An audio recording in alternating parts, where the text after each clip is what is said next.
السلام علیکم ورحمۃ اللہ وبرکاتہ۔ آج کا ہمارا موضوع ہے نماز میں دائیں بائیں دیکھنا کیوں منع ہے۔ الحمدللہ والصلاۃ والسلام علی رسول اللہ۔ پیارے بھائیوں اور بہنوں، آج ہم ایک اہم سنت کے بارے میں بات کریں گے اور وہ ہے نماز میں ادھر ادھر دیکھنے سے بچنا۔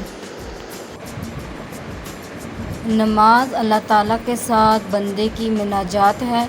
جب بندہ نماز میں کھڑا ہوتا ہے تو اسے پوری توجہ، عاجزی اور خشوع کے ساتھ نماز ادا کرنی چاہیے، لیکن بعض لوگ نماز کے دوران کبھی دائیں، کبھی بائیں اور کبھی ادھر ادھر دیکھتے رہتے ہیں، جس سے نماز کا خشوع متاثر ہوتا ہے۔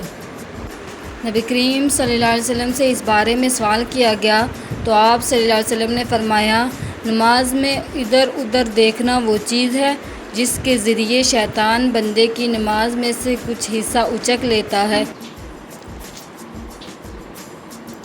اس حدیث کا مطلب یہ ہے کہ اگرچہ نماز ٹوٹتی نہیں، لیکن اس کا اجر اور خشوع کم ہو جاتا ہے، کیونکہ شیطان انسان کی توجہ نماز سے ہٹانے کی کوشش کرتا ہے۔ اس لیے سنت یہ ہے کہ نماز میں اپنی نگاہ سجدے کی جگہ پر رکھی جائے، فضول حرکتوں سے بچا جائے اور دل و دماغ کو اللہ تعالیٰ کی طرف متوجہ رکھا جائے۔ یاد رکھیں، جتنی زیادہ توجہ اور خشوع کے ساتھ نماز ادا کی جائے گی، اتنا ہی زیادہ ثواب ملے گا اور نماز انسان کی زندگی پر اچھا اثر ڈالے گی۔ اللہ تعالیٰ ہمیں خشوع اور خضوع کے ساتھ نماز ادا کرنے کی توفیق عطا فرمائے، آمین۔